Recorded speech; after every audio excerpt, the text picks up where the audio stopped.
FM 92.7. I am Enyonam Haligah. Coming up this morning, Overlord of Mampurugu, Nairi Abdullahi Shiriga, calls on government to guarantee equal protection and justice for all residents within the Boku enclave amid the renewed tensions in the area. Also coming up, law practice stakeholders hail Supreme Court's decision to admit application by 14 civil society organizations to join the ongoing OSP case, adding it could lead to a far-reaching verdict on the matter. And much later, the New Patriotic Party petitions diplomatic community in Ghana to take interest in what it describes as deteriorating human rights and democratic governance situation. But the NDC insists government will continue to use the available resources to ensure constructive criticism of the government operations. Details of our headlines and other stories, please stay with us.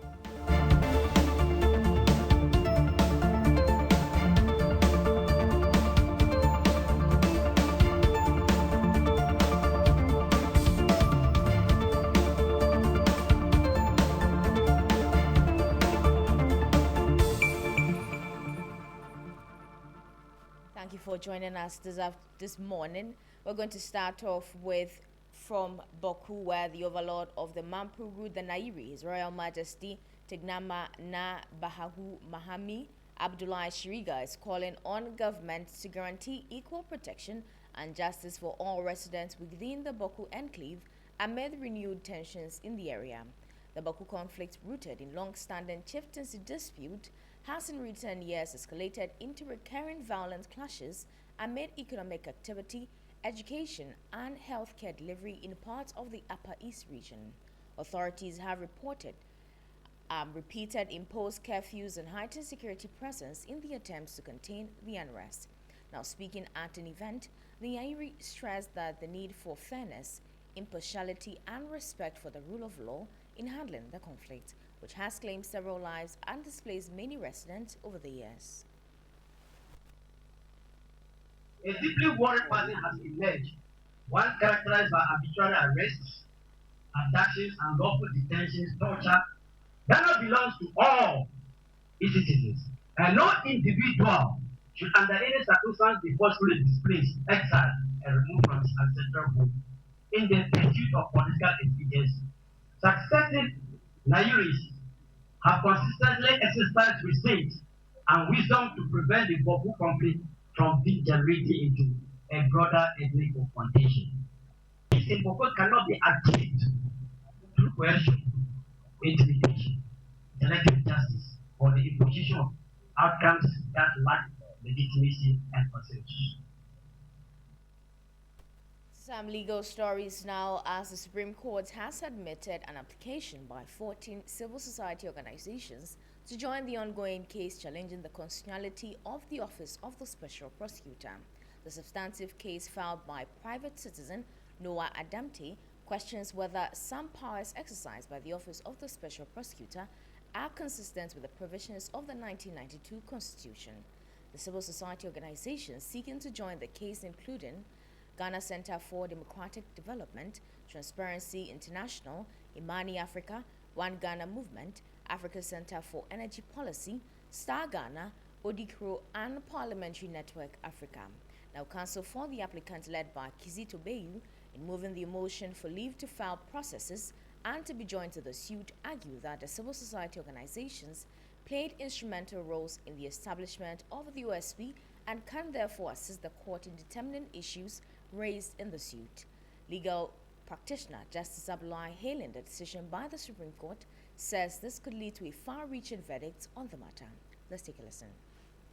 The entire architecture of the fight against corruption, the basis of it, rests with the decision that the Supreme Court will come out.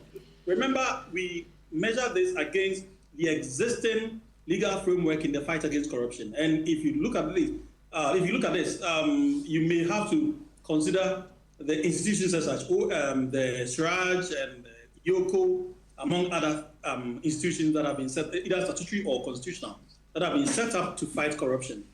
I believe that all of us will come to the same conclusion that after 35 years of setting up these institutions, we've never seen the actual benefits there. And so they always be coming into this. In fact, I think it's easier to even mention the Attorney General's office, which has been woefully inept in the fight against corruption. And so the OSP coming on board, coming on upstream, is one of the most important things that we have done. And so if we do not take a holistic view of how to handle the issue of the OSP, we may be doing all of ourselves a huge disservice by literally throwing in the towel on the fight against corruption. All of us will suffer ultimately.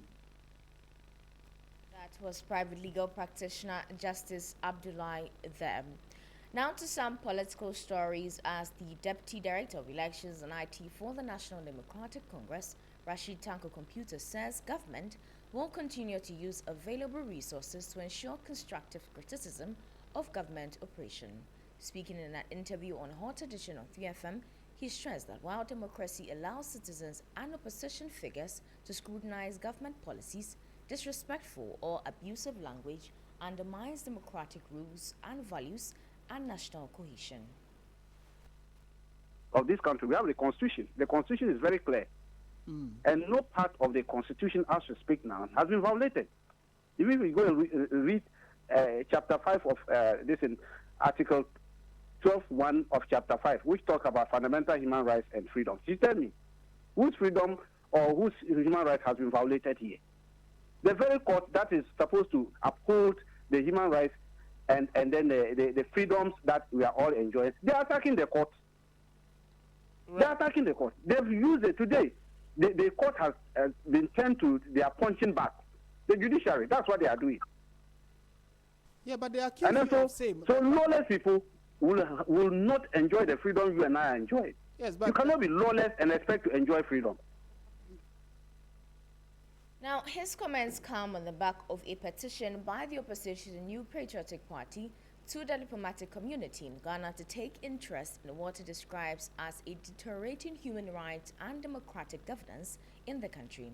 Presenting a petition to the Dean of Diplomatic Corps in Ghana, the Ambassador of the Kingdom of Morocco to Ghana, Imani, the party accused government of criminalizing dissenting, weaponizing state institutions, and using security agencies to target opposition voices. Let's take a listen to the national organizer for the NPP, Enyonam Haligah. The Ghanaian people are increasingly witnessing a deliberate and systematic weaponization of state institutions against political opponents, journalists, social media commentators, and dissenting voices. The emerging pattern of intimidation, arbitrary arrests, selective prosecutions, politically motivated detentions, and suppression of free speech bears disturbing resemblance to the dark and painful period of Ghana's political history, commonly remembered as the culture of silence. The most disturbing feature of the present administration is the gradual resurrection of criminal libel and state-sponsored censorship. And that was the NPP's national organizer, Enyonam Haligah there. Now, away from that, graduates of schools of hygiene are demanding the immediate closure of all three institutions in Accra, Ho, and Tamale, following the delay in postings of batches since 2021. Licensed by the Allied Health Professional Council, the environmental health officers and assistants laments that they have been surviving on the benevolence of family and friends. My colleague George Queenan has the rest of the story. The graduates lamented that since 2021, none of the batches from the schools of hygiene have been posted. They say they've staged several protests to press home their demands, but to no avail. This marks the fourth protest at the premises of the Ministry of Local Government, Chieftaincy and Religious Affairs as they call on government to intervene. The graduates say they become a burden on family members and friends on whose benevolence they currently survive. It's like 6 years now, no posting for us. So we want them to post us. If not that, they should cancel the school. They shouldn't do any admission again. They should cancel it. That means we will know that the school is not no more. We are even like a burden onto you now. We take money from our parents and they keep asking us, hey, to go school, we should have even attended the universities and roam about looking for jobs. That one is better. But they give us hope, making us believe that after training, you'll be out with employment. This is our fourth time doing this demonstration. We've been speaking with you people for so many years. Before this demo, flyers came out. You are aware we are having this demo. Since morning we've been here. Nobody has come out to even come and speak with us. They insist they'll not leave until the ministry engages them. The day they told you should postpone the demonstration, when you were coming today, is Haruna aware that you were coming here today? Honorable Haruna never picks our call again.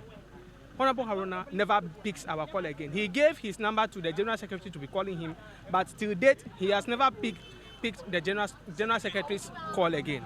The situation became chaotic when tempers fled and protesters could no longer contain their frustration.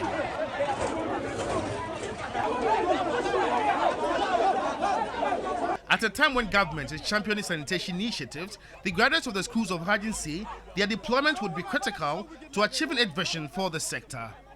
George Quenin, Ministries, Accra. And that's how we end the news here on 3FM 92.7. For more news, please check our website at 3news.com. I am Enyonam Haligah. Business News is right up.